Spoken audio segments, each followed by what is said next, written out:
Welcome to the Infinite Improvisation Podcast, adventures in music and creativity with Steve Treseler in Seattle and across the continent and across the border. We've got Lauren Best in Ontario. Yay, happy to be here again on Zoom across time and space. So for this third pilot episode, we will be talking about our stories a little bit. This is the Who episode. We've covered a bit of why we're doing this, why the conversation is important, but what improvisation is and isn't. And today, learn a little bit more about myself and Lauren. And, we're just getting to know each other as well. Only, known each other for 2 months too. So we're learning about each other's stories and practices, all of that. So. Mm-hmm. And, kind of how we got to where we are and what we've been picking up along the way. Yeah. So, and we decided we're actually not just going to go chronologically. We're going to bounce around and tell some stories and see how things go. I guess I got a question for you. I know you were the poet laureate for Owen Sound, and tell us about that. And forgive my ignorance, but what does a poet laureate do? Yeah. So, a poet laureate is an official position for a given area. So Canada has a poet laureate. Often it's a country or a city or a municipality. So Owen Sound has a poet laureate program. It's actually one of the few poet laureate programs that's privately funded through sponsors. It's currently administered by the library in Owen Sound. And so the role of a poet laureate is to elevate poetry and educate about poetry and be an ambassador of poetry in the community. Sometimes that may include writing poetry. So, for example, writing poetry for particular events or reading or performing poetry, whether something written specifically for that or not, at official sort of events. So I presented poetry at Owen Sound City Council. There's different types of poet laureate programs, right? So there's sometimes different focuses or themes or different expectations of poet laureates or different ways they're invited into the community and sort of different ways they carry out their tenure, so to speak. I'll pause there. Any questions so far? No, keep going. Yeah. So in my case, the focus of my tenure was on children. So it was decided before the call for applications went out that would be the focus. And so I knew that going in, and the application I made was kind of focused on that. And then so throughout my tenure, I was trying to focus my efforts on children and poetry for children, which of course figuring out how to best approach that, so I did some school visits, I did some things for parents and little people, because that's something I have a background in. So in my case, I kind of, within the position, used my strengths, as well as consulting the community and the committee I was involved, that helps steer, helps advise, that's the word, advise the position, to sort of decide what that meant in my case. And not everything I was doing was for children. I was, of course, doing things that weren't involving children as well, but that was the sort of directive I had going in. Yeah. Mm-hmm. So these days, how does the poetry interact with your music practice? I know you've got your book of poetry that you're in the process of publishing.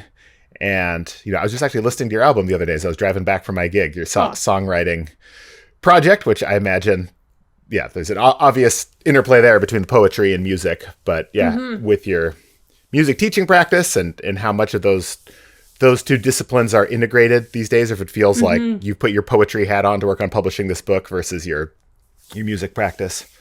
Right.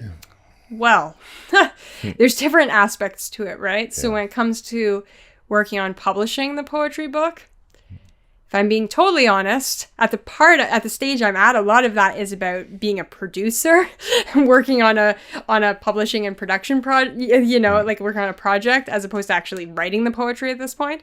So interestingly, my skills from having, recorded an album as a musician or carried through projects as a musician apply in that sense, but I'm also learning about the differences as well. But I'll answer the question creatively instead and talk about more about like that side of things. Yeah. So I think if I think back, you know, about the evolution in my practice, I would say I think I started as a poet in some ways because I was writing poetry before I was writing songs. However, if I go back even more, was I really writing poetry before I was writing songs, or was I, as a child, just really doing both? You know, and kind of engaging in both, like, very spontaneously. But when I, like, you know, as I was starting to become aware of my own creative practice, that was manifesting in writing poetry before it was coming out in songs. Then I kind of became a songwriter, right? So I was writing songs, I was performing songs, and I had this sort of singer-songwriter. I was looking for the right word, not self-image, I suppose, right? Where I was, especially as a teenager, right, given encouragement and opportunities specifically as a singer-songwriter, right? So I was much less focused on poetry, and at that point, I hadn't really been encouraged to write poetry nearly as much, you know, like just by naturally what was happening around me. I hadn't felt nurtured as a poet in the same way as a songwriter, and it felt that poetry was a vehicle to songwriting, right? That if I was writing poetry, it was to eventually write a song because that's what I could play, and that's what was more in alignment with my goals of performing and nurturing a music career. So then, having done a whole bunch of music stuff and then coming back to poetry, sort of, I never stopped writing poetry, but being asked to focus on poetry as poet laureate, which I should say, I also did music as poet laureate. And before my tenure, the poets laureate previous, they actually had two people sharing the position, and it was a musician and a poet. And the musician was also a lyricist. So they like worked together. And so there was already kind of in the history of the program, this musical integration. And I was using music too, but at the same time, it invited me to really focus on poetry and kind of allow my skills and my interests and my creativity in that to be poetry without feeling like there was a next step for it, feeling that the poetry itself was enough. And so that was a cool thing. Yeah. And because it gave me this focus too of a directive and imperative to be the thing, to be the poet laureate, to be the transformation, to be the creativity, right? It meant that I was engaging with poetry in a lot of different ways. So sometimes that was in a community context. Sometimes I was working like directly with children, both in terms of for generating creative ideas or for increasing their capacity and skill and amplifying their ideas. Sometimes that meant I was just working on my own creative practice, but exploring things in maybe new ways because of the context. Wow. Well, we didn't talk about doing this. This might be a good time to warp the space-time continuum and actually edit in, like listening to a sample of your music. You can throw that in post. Would that be cool? Throw in, one from your songwriting project, which is really cool project, and it's very well produced. Like you've got a lot of arrangements and horns and like some pretty sophisticated ensemble arrangements too. So was that all stuff that you arranged, or how did that all get put together? In terms of that project? Yeah. So I did self-produce that, but I had associate producers who I worked with who helped me. So I was very nurtured, I would say, by others. So I wrote all those songs when I was in high school. Oh, wow. In grade 12, so my last year of high school, I started making that album. It might have even been a little before grade 12. And I was kind of hard at work making this. And I ended up not going to university at that time because I was like, okay, I got to finish this album. University's going to have to wait because I clearly have to finish this project. I didn't want to sideline it. So for the horn arrangements, I didn't do the horn arrangements myself. I worked with arrangers. I worked with session musicians. Does that answer your question? About the process. Yeah, Let's see. Which which track do you want to do we want to show? Drop in later? Well, interestingly, actually, the Nihilism song, which is, it's also so funny for me to look back at. I don't know if we'll pick that track. We can return to this in post. But one of that track from it, I had a friend do a dance piece to that track. And so it was really neat seeing what I've been working so hard on in studio kind of living on its own and intersecting with someone else's creative practice and someone else's study and arts practice in that way. And I mean, I feel so lucky that I just got to work with the musicians I did on that album. And in terms of improvisation, as we talked about in the last episode, probably all the episodes of our, session musicians and improvisation in the context of recording and like coming up with arrangements through improvisation. And that was an awesome process. And that was amazing to see and inspiring and just awesome to collaborate with people kind of in that creative zone. All right. So Lauren's song from grade 12 from Sticker Collection, which you can go buy on Bandcamp. All right, here's a bit of the Nihilism song.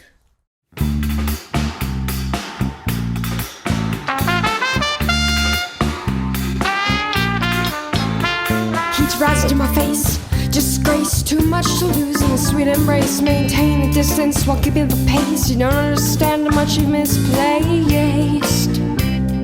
I want you to get lost in you, but lost was never found. You're running to try to catch up to me, but I'm running out of time before I hit the ground.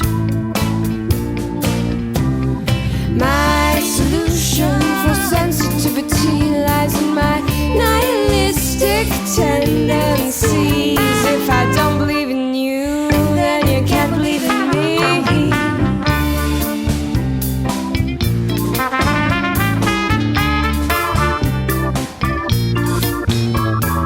I'm still getting used to living in my own skin, still trying on my soul size, and I better get a fit before I let you in. I'm lying through my teeth and kissing away my lies. Every smile's just smirk in disguise, getting sent to play the victim, getting you to sympathize before you realize, before I compromise. And what about for you? So when I described that process, first and like comparing that to maybe the first album you did or other albums you did, like how tell us a little bit about your background and process when it comes to studio albums. Sure.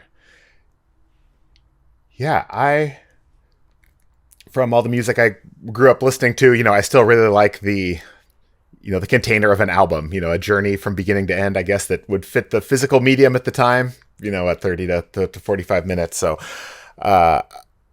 when I think I was maybe in my mid-20s, and I put together my first album, Resonance, and it started with a group that I put together after. So I grew up in the Northwest, went away to music school. I studied jazz saxophone at New England Conservatory in Boston, and came back to the Northwest and wanted to put together a group to play some of my own music. And that's when I was going out to jam sessions all the time, just meeting people, getting a feel for other folks in town and how they played and other concerts. And I had an idea for an ensemble to put together.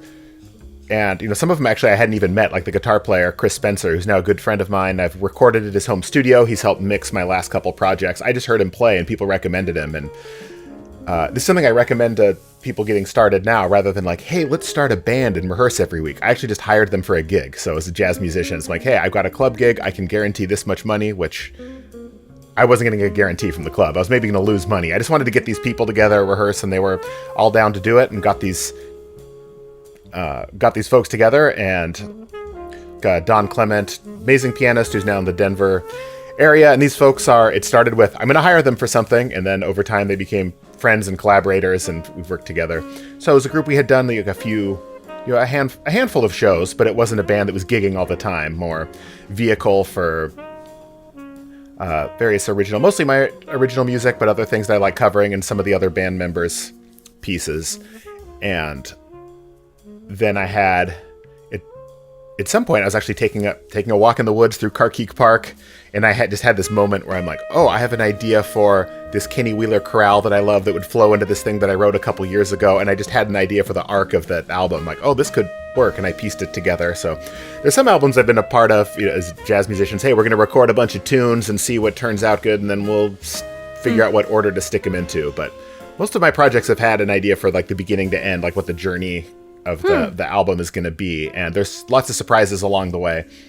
But then once I had that idea for that, put the band together and recorded some at Chris Spencer's home studio, the guitar player, and some at another small studio, and I did some horn overdub. So there's a lot that was very live and interactive improvisations, but then also some editing and post, right? Yeah, overdubbed a whole chorale of saxophones or added some extra guitar layers or things like that. So there's some elements where we're using the studio as an instrument to warp space and time, as you said, and that is quite a it's wonderful to have that portfolio. I mean, it's a challenging process. Just like, oh, I'm excited to do this thing. Then we record and get in the middle of it, in the middle of mixing, and then you suddenly hate everything. And then, okay, no, I said not that bad. And, going through that and learning through the process of, I really wanted the product to be like feeling like a final product, which it did. But as I go, it's really documenting these different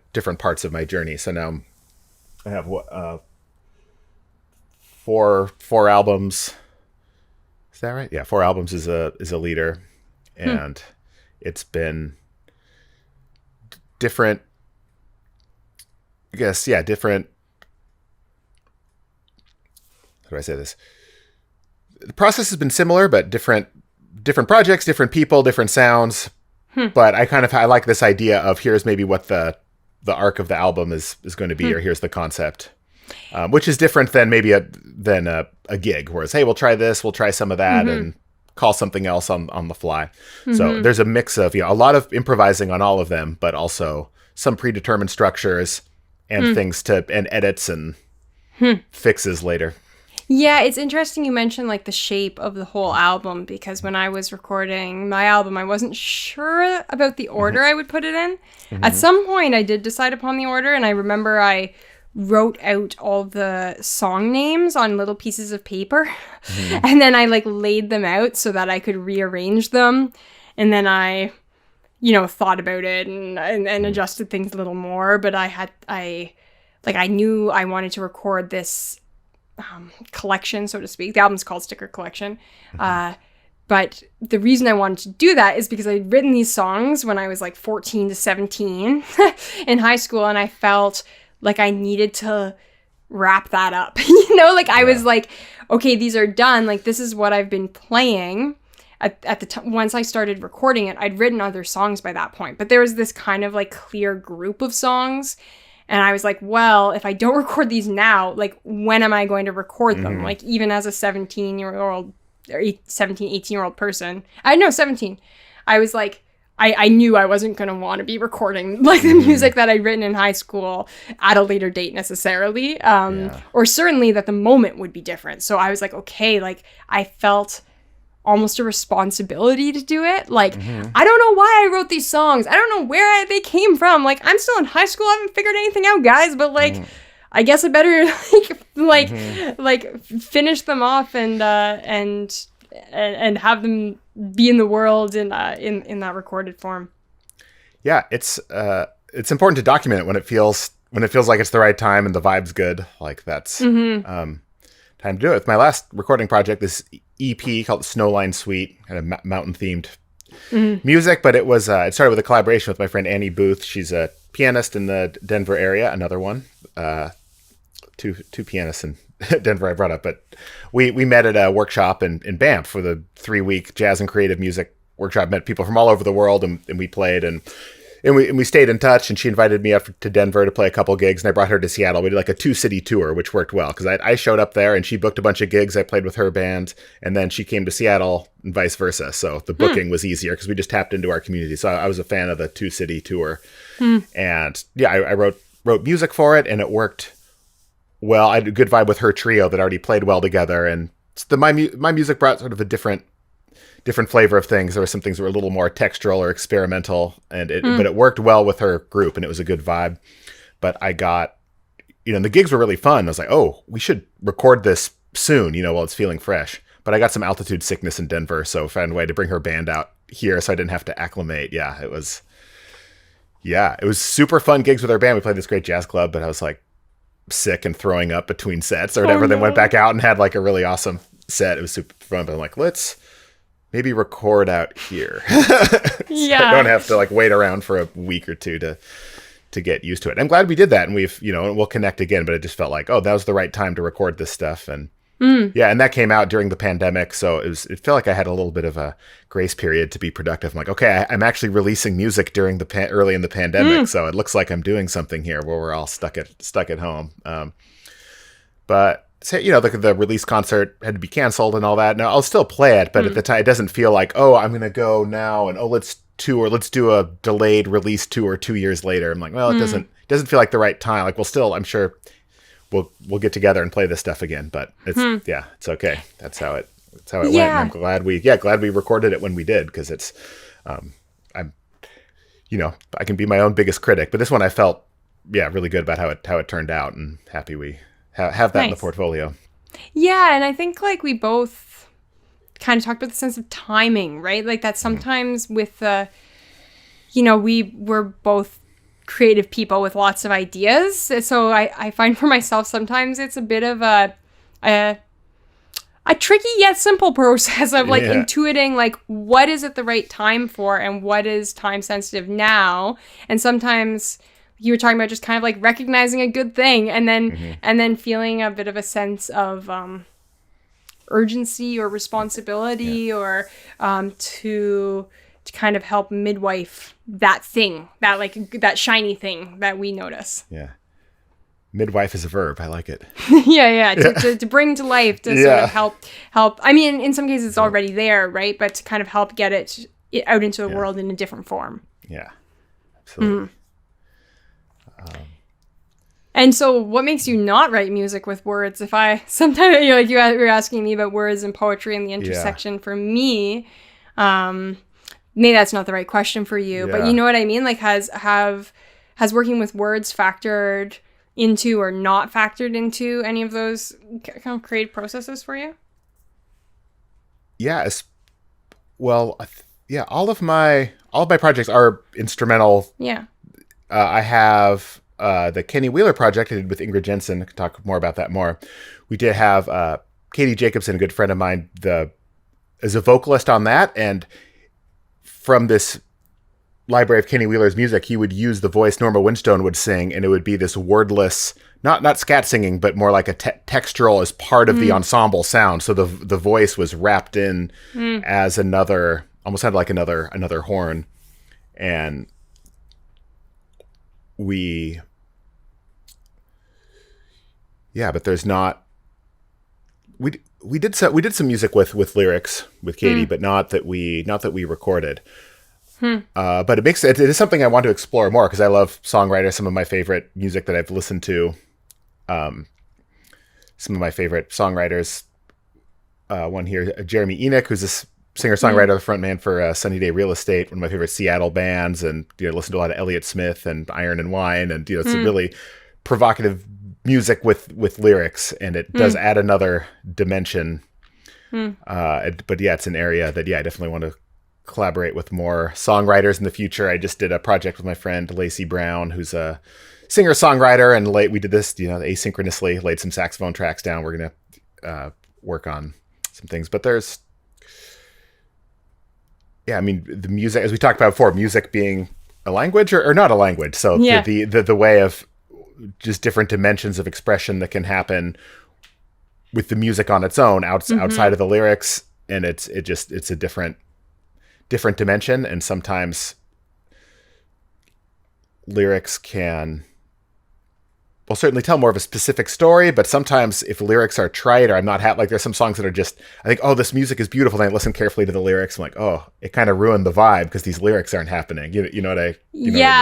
I think as a songwriter, I felt at times a little like jealous and resentful of instrumentalists because I was kind of, there were times, right, where, and I have like played in bands as the keyboard player, or like, you know, singing and doing keyboard and not being, or in some cases other instruments, and like not being the front person. So like I've done some of that, and I've done, you know, some like film music and sound, and I've done lots of my own instrumental only exploration. But sometimes, you know, with a singer-songwriter label, it was sort of like, why do I have all this responsibility to put words to things? Like why do I have, like, do I have to assign this extra level of complexity and meaning? Like, can I just focus on the music? Which, of course, I also, on the other hand, feel grateful that I can work with words now. Especially, I'm finding it very interesting, like working with words with no music at all. And so the flip side of that, right, of being like, why can't I just write words and not worry about all the music? Right? But I like having the choices, right, of working just instrumentally or just with words, or, you know, a combination of that and other things. And I'm more interested in exploring all the shades of it. But I think feeling like, wow, like I really have to make sure what I say is important or worthy or worthwhile if I'm like choosing to lean into the lexical, the words, that part of it, as opposed to immersing myself creatively and exploring some of those less tangible, less linguistically based elements. Yeah. Actually, this might be a good moment. Yeah, we'll warp space and time again, put in some of, a clip from that project, Invisible Sounds for Kenny Wheeler, with some of the wordless vocals. So you can hear the texture of what this sounds like to have the voice in the mix, but not playing the role of a, quote, jazz singer, but the voice, and to have this particular timbre, it has to be the human voice. Like sticking another horn in its place wouldn't be the same, but how it blends into the timbre. Let's see. So I think the bit I'll play is from, we did a medley, a mashup of This Is Gentle Peace turning into Old Ballad. I'm not sure what clip I'm going to play, but you'll hear something. Here we go.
So using the voice as an instrument and as an ensemble instrument, like growing up, I sang in choirs from the time I was very young, on and off, different kinds of choirs. I sang in an intergenerational choir, which was an awesome way of kind of developing skills, singing harmonies with adults around me, but I also sang in choirs with my peers. And then around the time I was making my first album, I learned about this experimental improvising choir in Toronto called the Element Choir. And so I ended up exploring with the Element Choir, lots of stuff to do with sometimes working with instruments too, but in an ensemble setting, using our voices in instrumental ways. And that was definitely just definitely formative as as a musical leader, seeing leadership in an ensemble, but in an improvising context. But also just as a sound maker, like doing something really fun and collaborative and experimental, and exploring this with so many other people while I was working on this album that was my stuff as a singer-songwriter, and gigging as a singer-songwriter, being the band leader in that context. It was really cool to be in this playground zone with all these other improvising choir members. Yeah, absolutely. When you're in that kind of zone, or in that type of environment where you get to explore new sounds and new textures and ways of interacting with people, that's so much different from what you're doing with your other projects, but they feed into one another. And this is something we talked about before too, about the saxophone. I mean, it's almost a cliche now. The saxophone is so, it's so close to the human voice, or that's like a cliche thing about why people play the saxophone, or why it's so wonderful, how expressive, and you can shape the pitch in certain ways. As I said, I've heard that so many times, the saxophone player, it's almost a cliche now, but we were talking about that, the ways of, performing a wind instrument, and the way of shaping the tone, and, some, using how we call it voicing when we're playing a wind instrument, exactly the shape that our mouth and our tongue position is making to change the timbre and the pitch of sound, which is similar to language, and it becomes so automatic, some of these voicing things that we do. So, really trying to sing through the horn, in a more abstract sense, but also physically. Interesting. Yeah. So it's like in the project you described the voice almost becoming a horn, but you're describing this context like the horn almost becoming a voice, so to speak, and that kind of interplay. Yeah, and there's been times too in my group, on a couple of my records I covered. I've covered an Iron Wine song, Sunny Day Real Estate song. There's just some of my favorite music that I just really wanted to be part of. And oftentimes I'm playing the lead line on the horn, but it's like, oh, the words aren't there. And it's like, oh, it's not quite the same, like doing this that maybe needs to be vocal music and doing an instrumental cover. But there are times like, okay, trying to sing through the horn, but for certain times, if the words aren't there, it's not quite the same. But, and go ahead. I'm curious in terms of, like, the use of your voice versus the use of your horn, and this might not be something I didn't plan to ask you this. This might not be something you explored, but like what using the horn in those ways, thinking about the horn vocally, has maybe how that has influenced your use of your own voice, or your use of voices. Like, we often use the word voice to mean different parts, right? So like, in using your own voice, because as a voice teacher, I of course have learned that many musicians would consider themselves not to be vocalists, and many vocalists consider themselves not to be musicians, or at least not to be instrumentalists, shockingly. So do you want to tell me a little bit about that? Like, what? Yeah, sure. Boy, I wish I had been singing or using my voice, like, starting from when I was younger. Like, I'm, little sing-alongs every now and then, but that was about it. So even in my training, I wasn't asked to sing anything. So it's very, so it's like a very vulnerable place. Like, oh, if I need to sing in front of people, but I end up using it as a tool. Well, when I went to music school at New England, it was a very, like, ear training was such an integral part. So we did like intensive solfege and sight singing and doing it in front of the class. In the jazz ear training classes, we had to like listen to music off a recording and be able to sing it back unaccompanied to the TA. It was just lots of singing, and it was super uncomfortable. And I remember the first I was in ear training class, they said, oh, we're going to sing this like Billie Holiday song. And the teacher sang it and we had to sing it back. And I just like blundered it and everyone's laughing. Like, everyone was literally laughing at me. Oh, it's fine. But it was, okay, I have to get used to doing that. But it started, later enough in my training that the never felt super comfortable. But on the flip side, we use our voice so much more than our instrument. Most of us talk more than we play. Well, depends what stage of life you're in. I guess there's plenty of times where I played saxophone a lot more than I talk. But sometimes when I'm still writing, so I use my voice as a tool more. I mean, when I'm teaching a lot, I mean, I'm still singing and I'm vocalizing things that I'm hearing. Sometimes I'll sing it and go to the piano, but it's not something that I'm like comfortable like performing as far as like an expressive instrument that I'm going to be on stage singing anything versus being being able to hide in the background vocals or something like that. So I haven't, but it's I mean, there have been some projects where I was actually working on songs with words that hadn't been recorded, and singing a bit, but it's definitely, that's even talking about that's making me nervous. So it's like an area that certainly explored a bit, would like to do, have that be a tool, but I definitely want some of my students to be singing, like we're singing a lot more and singing along with drones and tuning intervals with our voice. So I'll still do that, try to sing intervals. We still, even as uncomfortable as I would be with singing, like there are elements of it that still feel more natural than having this giant piece of brass and leather and wood and having that be a barrier. But yeah, but what you're saying about that choir, that sounds similar in some ways to some projects that I've been involved in the last few years with sound painting, which is so I'm involved in a ensemble here in Seattle called Scrambler, and the leader of that put together during the pandemic a worldwide multidisciplinary ensemble of people performing and recording online. But yeah, sound painting's it's a multidisciplinary sign language for music. Basically, it's a way of organizing an improvised piece. Well, Walter Thompson, who created it, he doesn't call it improvisation. He calls it live composition, which sounds confusing. So a lot of us still call it a conducted improvisation because that's what it looks like. But what's the line between being composed and improvised? Another topic. But there's a leader in front who's giving a series of signs and gestures, and each gesture gives some specific information about how the performers respond, but each of us have our own freedom within each of those signs to make some creative decisions. So it could be like, everyone sings a long tone, you can modify it, or this person will relate to this, you improvise and you accompany, or this group is playing and now this other group will do something else, and you can structure all of that with the leader. And we've explored all kinds of things. I mean, everything from around the holidays, we always deconstruct the Nutcracker suite, and we actually have charts we're reading, but then there's areas where it gets rearranged and it gets wild.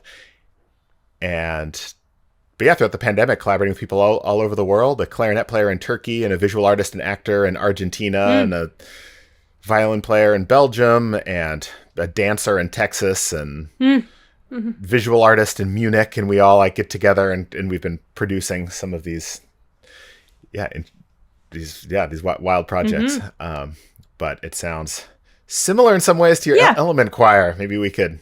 Yeah, and I mean, I'm imagining that the conductor of the Element Choir, Christine Duncan, it sounds like there's some crossover between in terms of the use of signs and the approaches. And when you were talking about the voice being vulnerable, I was struck by that and how freeing, because it is so vulnerable. I mean, that's something I acknowledge every day to myself, because it hits me in the face, so to speak, right? Like I feel like if ever we feel our voices aren't vulnerable, we'll learn again that they are in some ways.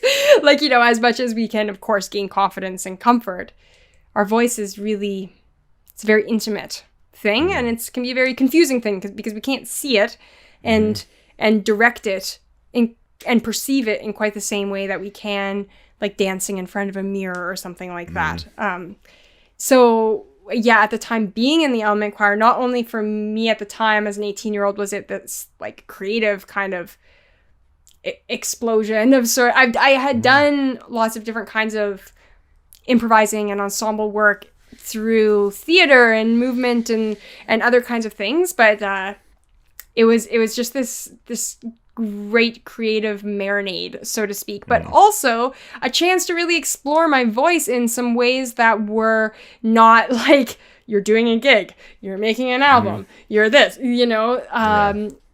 which is stressful in many ways, right? As you're trying to elevate your skill and you're trying to not screw up, and perform, but being in an ensemble where we're using our voice in really creative ways, and exploring that aspect of it was really cool around that time. And I think in our conversations, I hadn't necessarily told you a lot about the element choir, but hearing about sound painting, I was like, oh yeah, I know this. And even though it's not something I'm doing as regularly as you, it feels very, very present to me, because although now it was many years ago that I was doing singing with and vocalizing with the element choir, I've done different kinds of sound making and improvising since, and so it still feels very a moment away.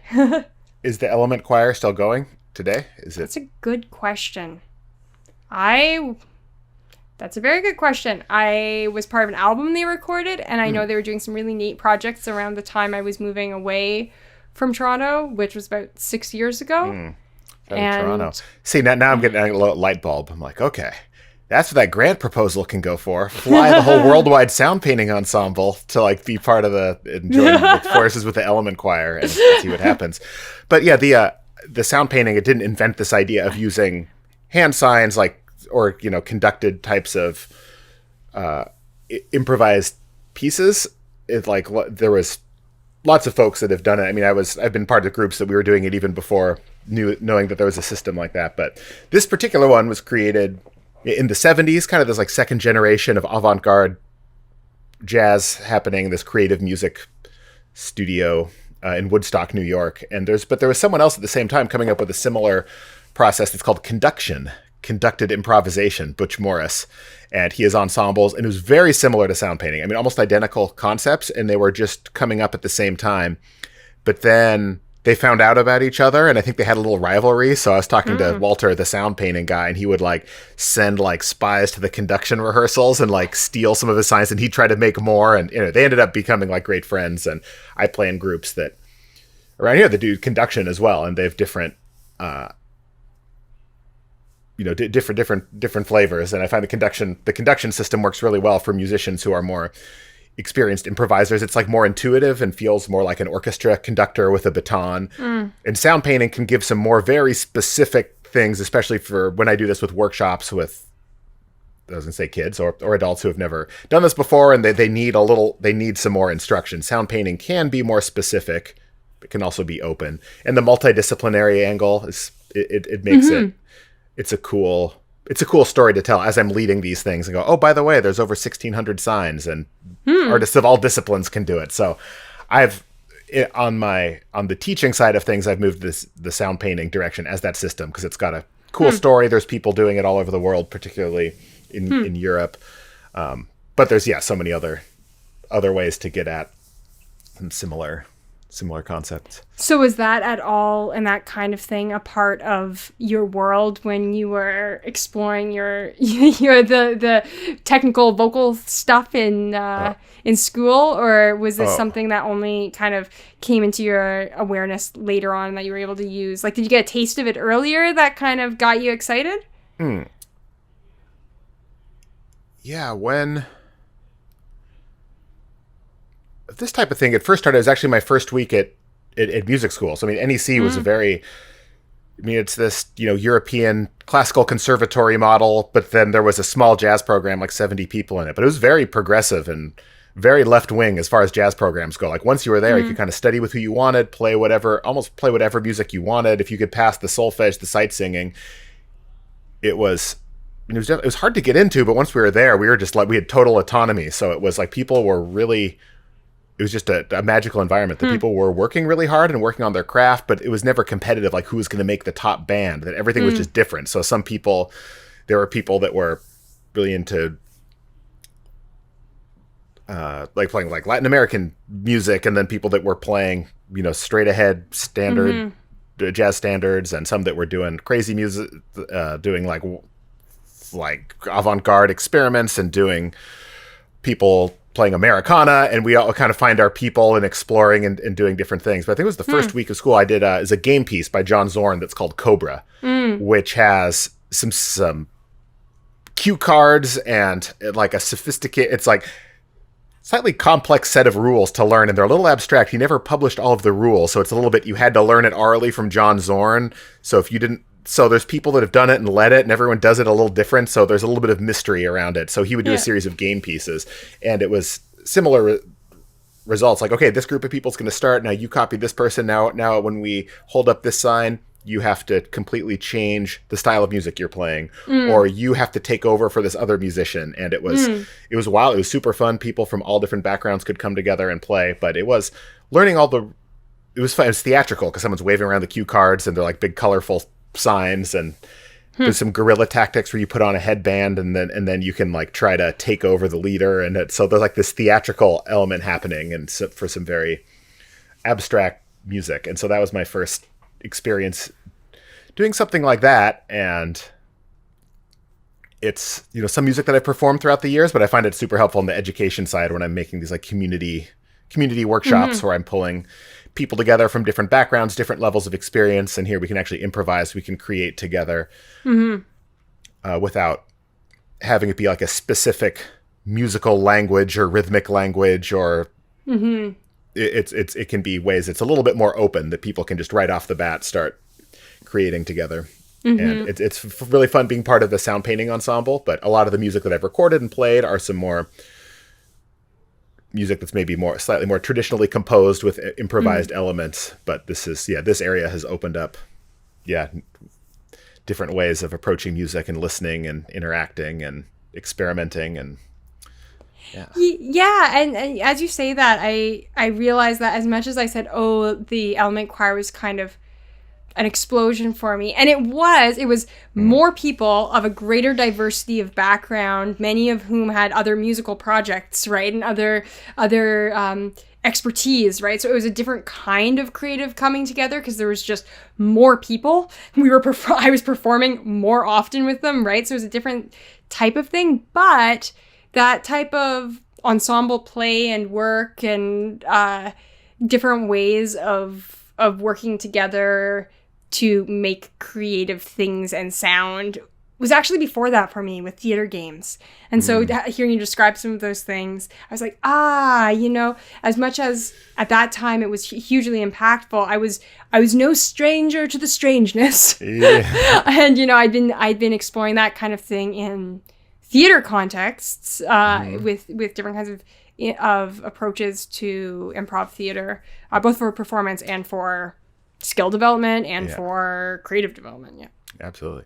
Yeah, that's something I definitely want to have future conversations about, because there's so much to draw from for multidisciplinary collaborations, like what theater people do. When you say improvisation or improv, for most people, some think music and other think theater. Like those are the most common associations people have. And I put together I started taking a lot of my educational activities and putting it under this Infinite Improvisation brand during the pandemic. But one of the programs that I've been most excited about is called the Game Symphony Workshop, which is taking some of those elements from theater games or sketch comedy and working with musicians. So I don't have that theater background other than like a high school drama class, but I've studied some of these games, and also talked with someone who led a group of musicians who were like doing improvised music for the Second City Theater in Chicago and doing like improvised soundtracks to improvised theater and pulling that together. And I find that that's really helpful. I mean, as a process and to make interesting music, but really helpful for as the process, or helping people along because there's so much fear and anxiety around improvising and being a soloist, and like, we're going to play Guess the Animal and you're going to make chicken sounds in front of your friends. And it's just so disarming, and people are just more loose for being creative and spontaneous and using the novelty to get people engaged and feel like it's a community experience, and using that as the gateway to more, I don't want to say more serious, but more like listening intensive and other, composition and improvisation and all of that. So, well, it's part of it too. Like, what mindset are we approaching things with? And is it, are we approaching things with a sense of fun and play and exploration? or are we goal or product focused? And I don't mean to say that there isn't a place for being goal and product focused, of course, right? And those might, like, there can be intersections in that for sure, but it can be fun to mix things up. I find the more that I believe in improv, which is a question I have, which we may be saving for a future episode, which is like, we talked about the why of improv, but the personal connection of why believe, like why believe in it. But the more I believe that it's a good thing to do, the more I thrust myself and other folks into doing it when they aren't expecting to. Like, when in an early childhood class, I'm much more with and by that I mean like with babies and parents online, I'm much more likely now to be like, hey, you can just improvise a little solo here at this part of the song for your baby. Please, I promise your baby will like it. Go ahead. You're muted. No harm in it. Give it a try. Come on. And as much as that's an invitation, I never, force anyone to, but kind of just throwing it in there, seeing what happens, right? Integrating it more often. Yeah. And as we navigate this will be its own when we get to the how, but talking about the element of play. So when we talk about, something's playful and fun in a game, it has this idea of, it's, it's trivial and not serious music. But there's this quote I just brought up, and we'll come back to this in a future episode as well. But this is Steven Nachmanovich's other book, not the one I sent you. This one's called Free Play. But he talking about this idea, the free play, improvisation, and life and art, I believe, is the tagline. That I love how he pulls this together. So he says there's an old Sanskrit word, lila, which means play, but richer than our word, it means divine play, the play of creation, destruction, and recreation, the folding and unfolding of the cosmos. Lila, free and deep, is both delight and enjoyment of this moment. It's the play of God, and it also means love. And I think we better leave it there because look at that. Yeah, because that I can't sum it up better than that. Yeah, I mean, that's it. We're playing. It could be playing a game. It could be like the universe spitting out planets. So it's like So. And so it spirals. Yeah. All right. Well, we've got. And with that, we'll leave you wanting more. Yeah. Good. Okay. Well, thanks for listening. Go to infiniteimprovisation.com and you can connect with us in our online community, and we'll see you next time. Yay.